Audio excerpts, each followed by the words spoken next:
Students, आज हम study करेंगे डाल्टन्स एटॉमिक थ्योरी। ये स्टार्ट होती है हमारी क्लास 9th के चैप्टर 3 केमिस्ट्री के एटम्स और मॉलिक्यूल्स से।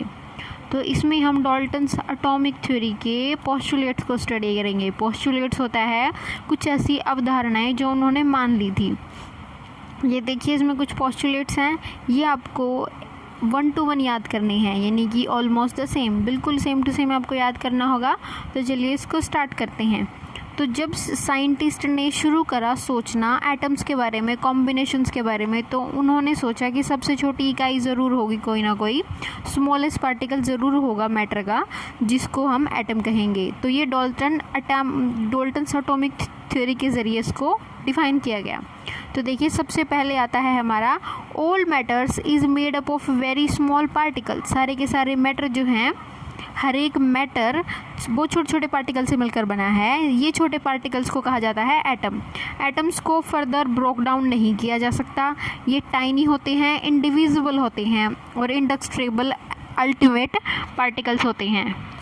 इसका क्या मतलब है? इसका मतलब है कि जो एटम्स हैं उनको हम और ज़्यादा नहीं तोड़ सकते, एटम से छोटा हम उनको नहीं बना सकते। एटम्स होता है सबसे छोटा particle. Atoms can neither be created nor be destroyed. ना तो एटम्स को क्रिएट किया जा सकता और ना ही डिस्ट्रॉय किया जा सकता किसी भी केमिकल रिएक्शन में। सारे के सारे एटम जो हैं वो एक आइडेंटिकल होते हैं रिस्पेक्ट में, having the same size, same mass और केमिकल प्रॉपर्टीज़। यानी कि एक टाइप के एलिमेंट के सारे एटम्स का बिहेवियर बिल्कुल सेम होता है। जैसे कि डिफरेंट एलिमेंट्स जो हैं, अगर एटम्स होंगे डिफरेंट एलिमेंट के तो वो डिफरेंटली बिहेव करेंगे, यानी कि उनका मास, साइज और केमिकल प्रोपोर्शन सब अलग अलग होगा। इसका 6th पोस्टुलेट है, किसी भी केमिकल कॉम्बिनेशन के टाइम पे एटम्स होते हैं अलग अलग, जो एलिमेंट के एटम्स हैं वो कंबाइन करते हैं किसी वॉल नंबर की रेशो में, यानी कि 1 2 3 4, और इनका रिलेटिव नंबर और काइंड ऑफ एटम, यानी कि एटम्स की कौन सी स्पीशीज़ है, यानी कि कौन से एटम हैं और उनका नंबर, ये सारे कांस्टेंट रहते हैं किसी भी कंपाउंड के अंदर। एटम्स यानी कि हाइड्रोजन है कहीं पे भी और वाटर है, हमें H2O मिलेगा, हाइड्रोजन 2 और ऑक्सीजन 1, तो इनकी प्रोपोर्शन हमेशा सेम ही रहेगी हर एक जगह पर। Atoms of the same element can combine in more than one ratio two form more than one compound. ये एटम्स हैं, अलग अलग रेशो बन सकती है इनकी अलग अलग कंपाउंड बनाने के लिए। जैसे hydrogen combine with 2 oxygen of atom, यानी कि 2 हाइड्रोजन एटम ऑक्सीजन के साथ ऐड होते हैं, H2O बनाते हैं, H। इस तरीके से अलग अलग ये बना सकते हैं। इसके बाद हम स्टडी करेंगे what is an atom. Atom होता क्या है, तो यहाँ पे हमें पता चलेगा what is an atom. Atom होता क्या है? डाल्टन के अकॉर्डिंग एटम जो है वो एक ऐसी चीज़ है जिसको हम फर्दर और डिवाइड नहीं कर सकते उसके किसी और कॉन्स्टिट्यूएंट के अंदर। तो ये फिज़िकल चेंजेस होते हैं, कोई भी फिज़िकल या केमिकल चेंज जो है इसके अंदर उसको चेंज नहीं कर सकता।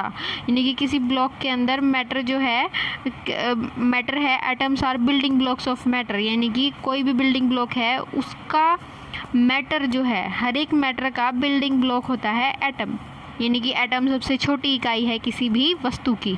तो एटम होते कितने बड़े हैं, तो ये इसका साइज़ दिया गया है 10⁹ नैनोमीटर, यानी कि इसके अकॉर्डिंग हमें ये दिया गया है। और अब हम स्टडी करेंगे कि जो डाल्टन एटॉमिक थ्योरी के कुछ ड्रॉबैक्स भी हैं, यानी कि उसमें कुछ कमियां भी हैं, तभी तो हमारे पास और नई एटॉमिक थ्योरीज आई हैं। तो चलिए उसको स्टडी करते हैं अब।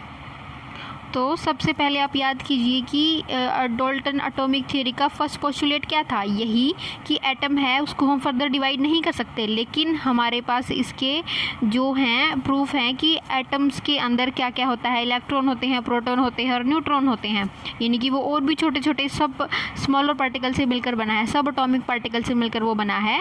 तो एटम जो है वो उससे मतलब वो इंडिविजिबल नहीं रहा, यानी कि अब उसके अंदर और भी एलिमेंट्स हो गए हैं।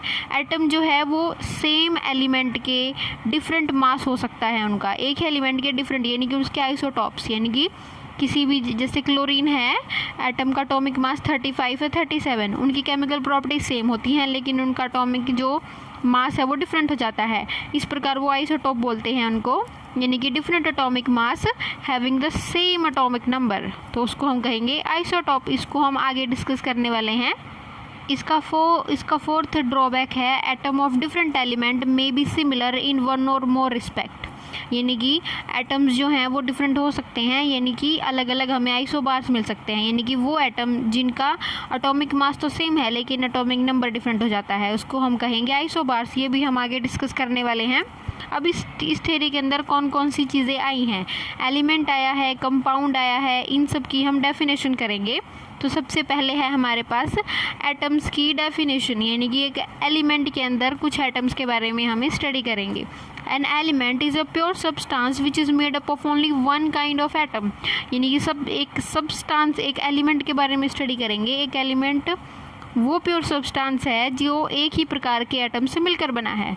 और an atom is the smallest particle of an element which may or may not be have independent existence, यानी कि कोई एटम किसी एलिमेंट के अंदर वो चीज़ है जो अपना खुद का कोई वजूद नहीं रखती, हो सकता है नहीं भी हो सकता, यानी कि उसका वजूद हो भी सकता है इंडिपेंडेंटली और नहीं भी हो सकता। तो इसको हम बोलेंगे एटम, यानी कि स्मॉलेस्ट है ये, सबसे छोटा है ये।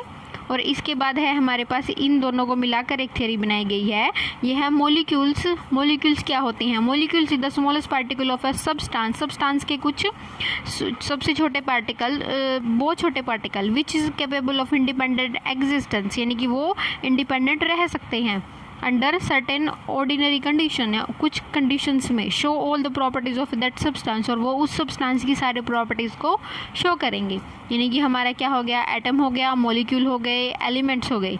ये हमें बताया था डाल्टन एटॉमिक थ्योरी में। तो ये हम सिर्फ आज डाल्टन एटॉमिक थ्योरी स्टडी करेंगे, इसके बाद हम जो है एटम्स के बारे में और स्टडी करेंगे। तो आज के लिए इतना ही। Thank you so much.